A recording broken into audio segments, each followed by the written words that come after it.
الحمد لله نحمده ونستعينه ونستغفره ونؤمن به ونتوكل عليه ونعوذ بالله من شرور أنفسنا ومن سيئات أعمالنا ونعوذ بالله من شرور أنفسنا ومن سيئات أعمالنا من يهده الله فلا مضل له ومن يضلله فلا هادي له ونشهد أن لا إله إلا الله وحده لا شريك له ونشهد أن سيدنا ونبينا وسندنا وحبيبنا ومولانا محمدا عبده ورسوله أرسله بالحق بشيرا ونذيرا وداعيا إلى الله بإذنه وسراجا منيرا وسلم تسليما كثيرا كثيرا. قال الله تبارك وتعالى في الكلام المجيد والفرقان الحميد: أعوذ بالله من الشيطان الرجيم بسم الله الرحمن الرحيم.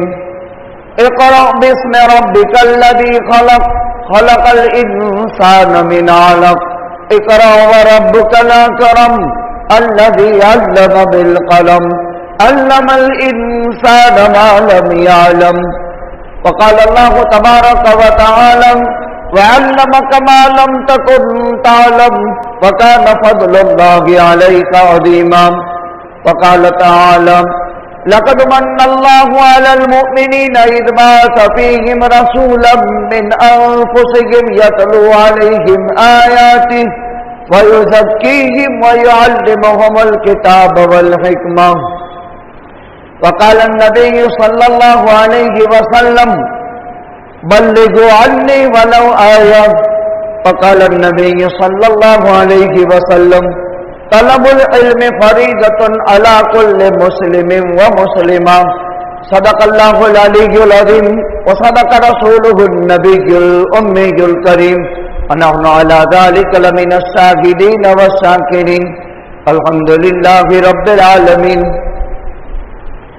گرامی قدر واجب الاحترام بزرگوں اور دینی بھائیوں، آج کے پرفتن اور پرآشوب دور میں جہاں مصائب، حالات اور فتنے اسلام اور مسلمانوں کے خلاف اور عالم اسلام کے خلاف رات دن پیش آتے رہتے ہیں، نت نئے حالات الگ الگ روپ اور انداز اختیار کر کے اسلام اور مسلمانوں کی بنیادوں کو ہلا دینے والی چیزیں روز مرہ پیش آتی رہتی ہیں. اس نسبت سے میں نے قرآن اور احادیث آپ حضرات کی خدمت میں آیات اور روایات پیش کی ہیں. 3 مسئلے ہیں: تعلیم، تبلیغ اور تزکیہ. امت کی صلاح، امت کی فلاح اور امت کی عمومی اصلاح کے لیے ارکان اسلام اور دین کو صبح قیامت تک حفاظت کے لیے 3 بڑے ذرائع ہیں جو اللہ تعالیٰ نے ہمیں عطا فرمائے ہیں. ایک کو تعلیم کہتے ہیں، ایک کو تبلیغ کہتے ہیں، ایک کو تزکیہ کہتے ہیں. جب یہ تینوں مشترکہ طور پر امت تعلیم، تبلیغ اور تزکیہ کو مضبوط تھامے رکھے گی تو ہلاکت سے، خلفشار اور فتنے سے اللہ محفوظ فرمائیں گے. حالات دن بدن اسلام اور مسلمان اور شاعر اسلام کے خلاف تیز سے تیز ہو رہے ہیں، لیکن یہ کوئی نئی بات نہیں ہے. ماضی میں بھی ایسا ہوا ہے. روز ازل سے، ابتدائی آفرینی سے فتنے اسلام اور مسلمان اور شاعر اسلام کے خلاف پیش آتے ہی رہے ہیں، اور ہر زمانے میں مسلمانوں سے مطلوبہ قربانی لی گئی ہے اور مسلمانوں نے قربانی دی ہے، اور اسلام کی حفاظت ہوئی. 3 میں سے ہم تعلیم سے بعد کا آغاز کرتے ہیں، پھر تبلیغ اور پھر تزکیہ. دیکھیے، تعلیم انسانی زندگی کا جزو لا ينفک ہے.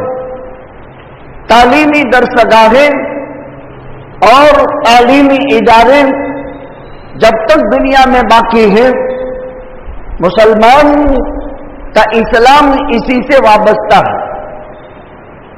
حالات عدلتے بدلتے رہتے ہیں، خصوصاً ملک ہندوستان میں چناوی ماحول میں ایک دم خطرناک حالات پیدا کر دیے ہیں. لیکن اس سے بھی خطرناک حالات ماضی میں پیش ہوئے ہیں.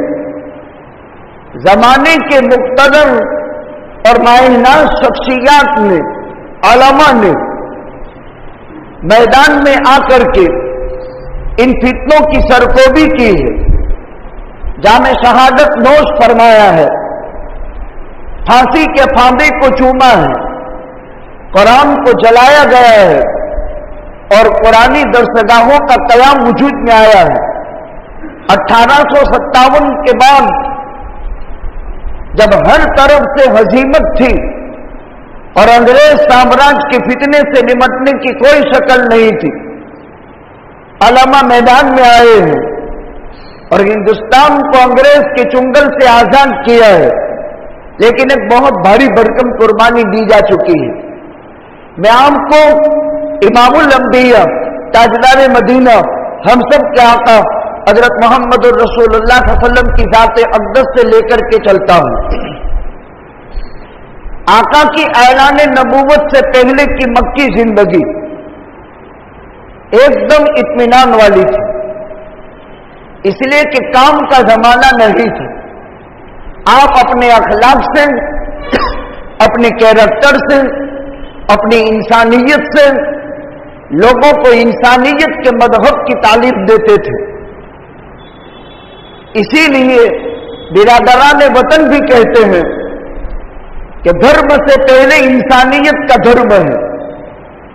یعنی اگر کسی دھرم کی کوئی نمائندگی نہ کرتا ہو لیکن انسانیت کا دھرم تو ہے ہی. ایک انسان اور جانور میں فرق ہے، لہذا انسان ہونے کے ناطے سے ایک اچھی زندگی گزارتا ہے اور اس کو بھی مذہب اور دھرم سے تعبیر کیا جاتا ہے. آقا نے مکی مکرمہ میں تعلیم کی اہمیت کا اندازہ اس سے ہوتا ہے کہ آقا نے اعلان نبوت کے بعد مکہ مکرمہ میں کام شروع کیا. حضرت خدیجہ، حضرت ابوبکر صدیق، حضرت زید، حضرت علی چند جانثار. اس وقت طریقہ یہ تھا کہ پیغمبر کا سینہ اللہ کے کلام کی حفاظت گاہ تھی اور صحابہ کرام حفظ و تعامل کے ذریعے سے تعلیم حاصل کرتے تھے. 2 طریقے تھے، پیغمبر کے ارشادات کو حفظ کر لینا اور اپنی زندگی میں اس کو عملی جامہ پہنا دینا. اس سے تعلیم کا آغاز ہوا. کوئی درسگاہ نہیں تھی. اللہ کے پیغمبر صلی اللہ علیہ وسلم کی متحرک ذات، وہ ایک متحرک درسگاہ، وہ ایک متحرک یونیورسٹی، وہ ایک متحرک جامعہ اور ایک متحرک درسگاہ تھی. اور صحابہ کرام اللہ کے پیغمبر سے حفظ اور تعامل کے ذریعے سے علم حاصل کرتے تھے. مکہ مکرمہ میں اعلان نبوت کے بعد سب سے پہلی درسگاہ، سب سے پہلا مدرسہ پیغمبر کی متحرک ذات. دوسری درسگاہ سیدنا ابوبکر صدیق کی مسجد. کیا مطلب؟ سیدنا ابوبکر صدیق کے گھر کے باہر کھلی جگہ میں سیدنا ابوبکر صدیق جو اللہ کے نبی سے قرآن حفظ کیے تھے اس کو زور زور سے پڑھتے تھے. مکہ کے مشرکین کی عورتیں اور بچے سیدنا ابوبکر صدیق کی تلاوت قرآن سے بہت متاثر ہوتے تھے.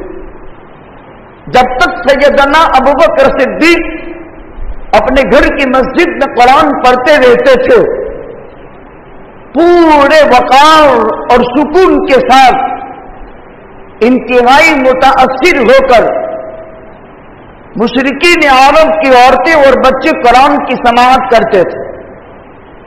مکہ کے مشرکوں کو یہ بات آنکھ بگولا ہو گئے. کہا کہ یہ تو قرآن سے متاثر ہو کر کے نئے دین کے قبول کرنے والے بن جائیں گے، اس کو انہوں نے فتنے سے تعبیر کیا. اور ابوبکر صدیق کا فتنہ ختم کرنے کے لیے سیدنا ابوبکر صدیق کو ہجرت کرنے پر مجبور کیا. سیدنا ابوبکر صدیق مکہ چھوڑ کر جانے لگے. ابن الدگنہ کی سفارش پر سیدنا ابوبکر صدیق واپس تشریف لائے، اور ابن الدگنہ ایک تاجر اور ذی اثر مکی کا انسان تھا. اس کے سمجھانے پر یہ فتنہ ٹلا. یہ تاریخ اسلام میں آقا کی امت میں پہلی مسجد تھی اور پہلی قرآن کی تعلیم گاہ تھی، لیکن یہاں کوئی معلم نہیں تھا اور کوئی متعلم نہیں تھا، نہ یہاں کوئی استاد تھا اس مسجد ابوبکر صدیق میں، اور نہ مسجد ابوبکر صدیق میں ابوبکر سے پڑھنے والا کوئی طالب علم تھا. یہ اسلام کی اس متحرک درسگاہ کے بعد پہلی درسگاہ. اس کے بعد دوسرے نمبر کی اسلام کی عظیم ترین درسگاہ مدرسہ حضرت فاطمہ سیدنا فاروق اعظم کی بہن کا گھر،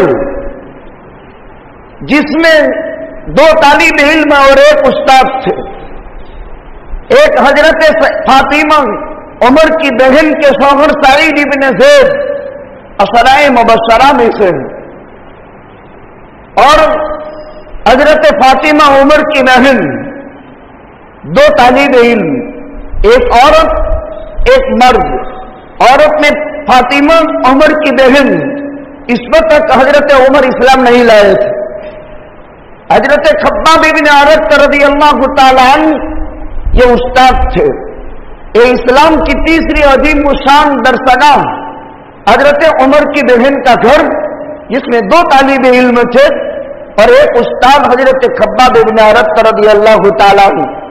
یہی وہ مکان ہے جس میں قرآن حضرت خباب ابن عرط حضرت فاطمہ اور ان کے شوہر سعید ابن زید کو پڑھاتے تھے، اور وہی حضرت عمر کے اسلام کا سبب بنا تھا. مشہور واقعہ ہے. اسلام کی تیسری مکہ المکرمہ میں عظیم درسگاہ دار ارقم، جس کا دوسرا نام دار اسلام اور اس کا تیسرا نام مجتبہ ہے. ایک جگہ ہے 3 نام سے یاد کی جاتی تھی، دار ارقم، دار اسلام اور مجتبہ. صفا پہاڑی کے اوپر میں ایک مکان تھا جو حضرت ارقم ابن ارقم کا مکان تھا. ان کے اسلام لانے کے بعد حضرت ارقم کے مکان میں اللہ کے پیغمبر صلی اللہ علیہ وسلم ابتدائی مکی دور میں حضرات صحابہ کرام کو یہاں قرآن سکھاتے تھے، اور حضرات صحابہ کرام یہاں قرآن سیکھتے تھے. دار ارقم یہ اسلام کی چوتھی عظیم الشان درسگاہ ہو گئی. ایک پیغمبر کی متحرک ذات، دوسرے نمبر میں مسجد ابوبکر صدیق مکے میں، تیسرے نمبر میں بیت فاطمہ مکے میں، اور چوتھے نمبر میں دار ارقم. مکہ المکرمہ میں اسلام کے عظیم الشان 5ویں درسگاہ اور مدرسہ شعب ابی طالب، جس میں امام الانبیاء تاجدار مدینہ ہم سب کے آقا حضرت محمد الرسول اللہ صلی اللہ علیہ وسلم اور صحابہ کرام، جب مشرکین مکہ سے بائیکاٹ ہوا تھا اور آپ کو قید و بند کی صعوبتوں میں ڈال دیا تھا، اور انسانی ضروریات کی ضروری چیزیں یعنی جیون ضروریات کی چیزوں سے بھی ظالمانہ معاہدہ کر کے اللہ کے پیغمبر کو صحابہ ابی طالب نے قید کر دیا تھا، اور حضرات صحابہ کرام کو کہ حراست کا زمانہ 3 سال کا ہے، 3 سال کی صحابہ ابی طالب کی قید و بند کی زندگی، جس میں انسانیت کے حقوق اور جیون ضروریات کی چیزوں سے بھی پیغمبر صلی اللہ علیہ وسلم اور صحابہ کرام سے روک دیا گیا تھا۔ یہ 3 سال کی حصار والی زندگی میں اللہ کے پیغمبر صلی اللہ علیہ وسلم نے موقع کو غنیمت سمجھ کر کے اسلام کے عظیم الشان مکہ مکرمہ میں 5ویں اسلامی درسگاہ یعنی مدرسہ، یعنی اخلاق، مروت، انسانیت، اللہ کی خلافت، اللہ کی نیابت کو سمجھنے کے لیے اور انسانیت کا درس سبق سکھانے کے لیے اسلام کے عظیم الشان درسگاہ کے طور پر اس کو یاد کیا گیا۔ یہ تو مکہ مکرمہ کے حالات ہیں۔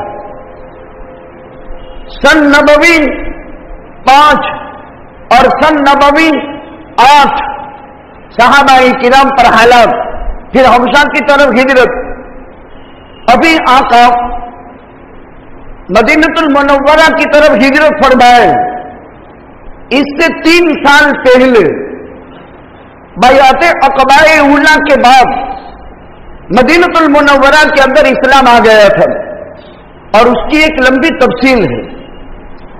جب آقا نے سن 11 میں مکہ چھوڑ کر کے باہر مینا کے تنبو میں دعوت اسلام پیش کیا تھا، تو 2 یمنی قبائل اوس اور خزرج مدینہ سے حج کے لیے تشریف لے آئے تھے، اور آقا نے سن 11 میں ان کو دعوت اسلام پیش کی تھی، جس میں 11 آدمی اسلام لے آئے تھے۔ پھر سن 12 میں 40 آدمی اسلام لے آئے تھے۔ پھر سن 13 میں 40 آدمی ہلکا بگوش اسلام ہوئے تھے۔ تو وہ پہلے سن 11 میں پیغمبر کا مینا کے خیموں میں جا کر ان کو دعوت اسلام دینا، اس کو بیعت عقبہ اولیٰ سے یاد کرتے ہیں۔ اس لیے مختصراً میں نے ذکر کیا۔ امام بخاری نے تاریخ الانصار میں ایک باب قائم کر کے، انصار اصل میں مدنی نہیں ہیں، یہ یمنی ہیں، 2 قبیلے تھے بنو قیلا کے، اور ان کو ایک کو اوس کہتے تھے اور ایک کو خزرج کہتے تھے۔ بنو قیلا کے یمن کے 2 قبائل یمنی ظلم، یمن کے اندر سیلاب کے عذاب سے عاجز آ کر جب مدینہ ہجرت کیے تھے اور یہودیوں کے مظالم کو برداشت کرتے کرتے مدینہ میں مقیم ہو گئے تھے۔ یہ ان کی ایک لمبی تاریخ ہے، جس کے امام بخاری نے بھی اپنی صحیح میں نقل فرمایا ہے، تاریخ الانصار کے نام سے باب قائم کیا ہے۔ آقا کی مدینہ المنورہ ہجرت فرمانے سے 3 سال پہلے حضرت جابر فرماتے ہیں، آقا کے مدینہ آنے سے 2 برس پہلے ہم نے مدینہ میں مسجدیں بنا لی تھی اور ہم نے مدینہ میں مدرسے قائم کیے تھے۔ ابھی آقا مکے میں ہیں، بیعت عقبہ اولیٰ کا اثر مدینے میں ہے، یا آقا مکے میں ہے اور 2 برس پہلے اسلام مدینے میں داخل ہو گیا ہے۔ اور اگر جابر فرماتے ہیں ہم نے مسجد بھی بنائی اور ہم نے مدرسہ بھی بنایا۔ اب اس کی تفصیلات، جب آقا مدینہ منورہ تشریف لے آئے، مدینہ المنورہ میں پہلی درسگاہ اور پہلی مسجد مسجد بنو زریق ہے، جہاں نماز بھی ہوتی تھی اور مدرسہ بھی ہوتا تھا، اور ایک صحابی امام وہاں نماز بھی پڑھاتے تھے اور لوگوں کو قرآن بھی پڑھاتے تھے۔ مسجد بنو زریق کے بعد دوسرے نمبر کی مسجد مسجد قباء ہے، جہاں حضرات صحابہ کرام حضرت سالم رضی اللہ تعالیٰ عنہ امام بھی تھے اور لوگوں کو قرآن بھی پڑھاتے تھے۔ تیسری مسجد نقیع الخدمات میں تھی، جہاں ایک بڑا مدرسہ تھا نقیع الخدمات میں، جہاں حضرت مصعب بن عمیر اور عبداللہ ابن ام مکتوم رضی اللہ تعالیٰ عنہما 2 مدرس تھے اور مدرسہ پڑھاتے تھے.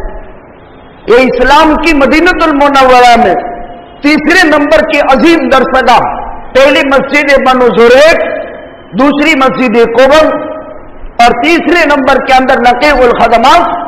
نقیع الخدمات ایک جگہ کا نام ہے.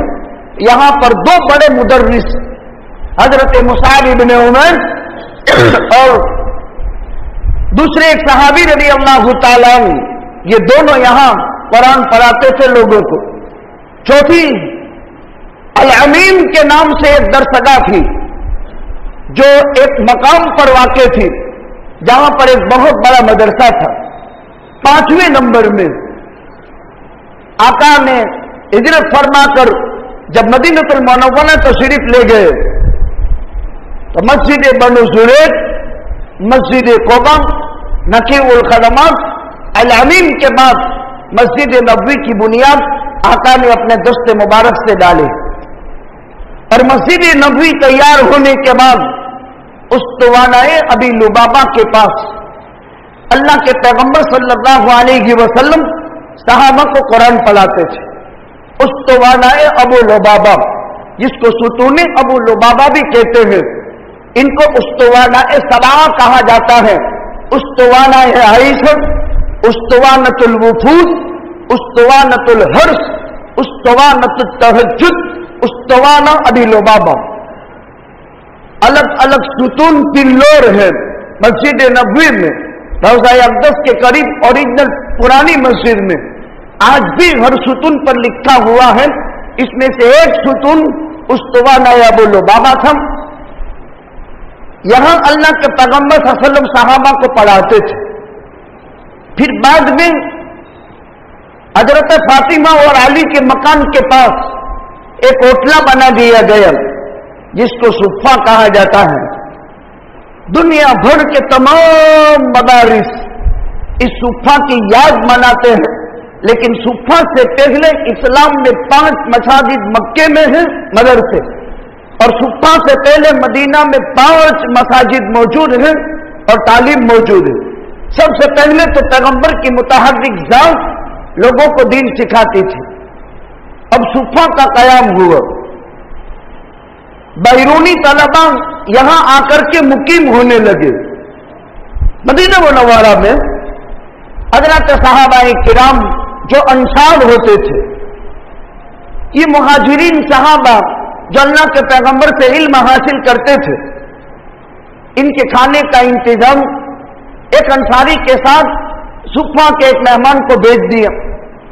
اس 8 گھر میں ہی 2 کو بھیج دیا. ابتدا ہوئی 8-10 سے، پھر 40 ہوئے، پھر 70 ہوئے، پھر 80 ہوئے، پھر 400 ہوئے اور 900 تک کی تعداد رہتی تھی. یہ صفہ کے مہمانان کرام صحابہ طلباء جو تھے پڑھنے والے، اس صفہ پر تعداد 40، 60، 70، 400 اور 900 تک تعداد رہتی تھی. اللہ کے پیغمبر صلی اللہ علیہ وسلم ان کو قرآن پڑھاتے تھے، یہ لوگوں کو قرآن پڑھاتے تھے اور تبلیغ اسلام کی عظیم الشان ذمہ داری اور یہ فریضہ انجام دیتے تھے. یہ تو مدینۃ المنورہ اللہ کے پیغمبر صلی اللہ علیہ وسلم سے صحابہ نے اسلام سیکھ کر دنیا بھر میں فتوحات حاصل فرما کر سیدنا ابوبکر صدیق نے اپنے حصے کا حاصل کر کے، فاروق اعظم نے اپنے حصے کا حاصل کر کے، اس طرح تمام صحابہ نے لوگوں کے اندر یہ دین پہنچایا. لیکن طریقہ کیا تھا؟ طریقہ حفظ. اللہ کے پیغمبر صلی اللہ علیہ وسلم سے قرآن سن کر کے اس کو حفظ کر لیتے تھے. اور دوسرا طریقہ تعامل. لکھنے کا رواج نہیں تھا، اس وقت تک قلم نہیں تھی، لکھنے کا رواج نہیں تھا، کاغذ نہیں تھا. درختوں کے پتوں پر لکھ لیتے تھے، چمڑوں کے اوپر لکھ لیتے تھے، پتھر پر لکھ لیتے تھے، ہڈی پر لکھ لیتے تھے. لیکن پہلا طریقہ صحابہ کا حفظ کا تھا اور دوسرا طریقہ علم حاصل کرنے کا تعامل کا تھا. پھر عراق کے بصرہ اور کوفہ میں، پھر شام میں، پھر اس کے علاوہ پوری دنیا میں علم صحابہ کرام جہاں تشریف لے گئے، وہاں مدرسے، وہاں مساجد اور وہاں دین وجود میں آیا، اور صحابہ کرام کا علم دنیا بھر میں، اللہ کے پیغمبر کا علم صحابہ کے واسطوں سے دنیا بھر میں پھیلا۔ ہمارے ملک ہندوستان اور مدارس کی تاریخ مختصراً یہ سن ہجری 93 میں محمد بن قاسم کی طرف منسوب ہے کہ جب وہ ہندوستان کے دورے پر تھے اس وقت یہاں اسلام آیا اور مدرسے اور مساجد کی بنیاد پڑی، اور تاریخ اسلام میں محمد بن قاسم، سلطان محمود غزنوی، سلطان محمود بیگم کے نام ایک دم روشن اور چمکتے ہیں، لیکن حقیقت یہ ہے سن ہجری 15 تھی، سیدنا فاروق اعظم خلیفۃ المسلمین تھے۔ سیدنا فاروق اعظم نے عمان اور ایک اور جگہ کا گورنر حضرت عثمان ابن عفان کو بنایا، اور حضرت عثمان ابن عفان کو خلیفۃ المسلمین فاروق اعظم ہے، اور حضرت عثمان کو 2 جگہوں کا گورنر بنایا تھا، اور 2 جگہوں کا گورنر بنا کر حضرت عثمان ابن عفان کو 2 علاقے حوالے کر دیے تھے۔ حضرت عثمان ابن عفان نے سن ہجری 15 کے بعد اپنی گورنری کے دور میں اپنے بھائی حکم ابن العاص کو ہندوستان بھیجا تھا، اور حکم ابن العاص ہندوستان میں بمبئی کے تھانہ میں اور گجرات کے بھروچ تشریف لائے تھے۔ گویا کہ سیدھا علم ہندوستان میں صحابہ کی ذات سے آیا تھا۔ محمد ابن قاسم تو 93 ہجری میں ہے، سن ہجری 15 کے بعد عثمان ابن عفان کی گورنری کے زمانے میں اور خلیفۃ المسلمین امیر المومنین فاروق اعظم کی دور خلافت میں ہندوستان میں علم آ گیا تھا۔ اللہ کے پیغمبر صلی اللہ علیہ وسلم ہندوستانیوں سے بہت محبت فرماتے تھے، اور ہندوستان کی خوشبو سے ہندوستانی کو پہچان لیتے تھے، اور اللہ کے پیغمبر صلی اللہ علیہ وسلم نے بہت بڑے علم کی گواہی اور بشارت ہندوستان سے دی تھی۔ 2 چیزیں حدیث میں ہیں، ایک ہندوستان کی خوشبو کو پیغمبر کا محسوس فرما لینا، اور ہندوستانیوں میں علم کی گواہی کا پیغمبر کا دینا، یہ 2 چیزیں ہندوستانیوں کے لیے بہت بڑی بشارت کی حامل ہیں۔ اسی وجہ سے آج دیگر بلاد اسلامیہ اور اسلامی سلطنتوں کے مقابلے میں بھی جو علم ہندوستان میں ہے تحقیق کا، اس کے مقابلے میں دوسرے اسلامی ممالک بھی دوسرے سیکنڈ درجے کی چیز ہو جاتے ہیں۔ سیدنا امام اعظم ابو حنیفہ 150 ہجری میں وفات پائے۔ انہوں نے خراسان کو، فارس کو اپنا مرکز بنایا، اور اس قوم میں بہت زبردست علم آیا، جس میں 50 ملک شہروں کے لوگ امام اعظم ابو حنیفہ سے علم حاصل کرتے تھے۔ امام اعظم ابو حنیفہ کے بعد 179 ہجری میں امام دار الہجرہ امام مالک نے مدینۃ المنورہ کو مسکن بنایا، اور مدینۃ المنورہ میں امام مالک کے پاس 150 شہروں کے لوگ علم حاصل کرتے تھے، اور ان کا حلقہ درس بہت وسیع ہوتا تھا۔ سن ہجری 15 خلیفۃ المسلمین امیر المومنین سیدنا فاروق اعظم رضی اللہ تعالیٰ عنہ کا دور ہے۔ عثمان ذی النورین رضی اللہ تعالیٰ عنہ حکم ابن العاص کو بھیجا، پہلے ہی سفر میں مہاراشٹر میں تھانہ اور گجرات کے اندر بھروچ فتح کے ساتھ یہاں سے لوٹے تھے۔ پھر اس سفر کے بعد سیدنا عثمان ابن عفان نے حضرت مغیرہ ابن حکم ان کو، ان کے دوسرے بھائی کو، آس کے بھائی مغیرہ کو یہاں بھیجا، اور حضرت مغیرہ ہندوستان میں اور خاص کر گجرات میں سورت اور بھروچ اور بڑودہ تک تشریف لے آئے۔ یہ صحابہ کرام کی آمد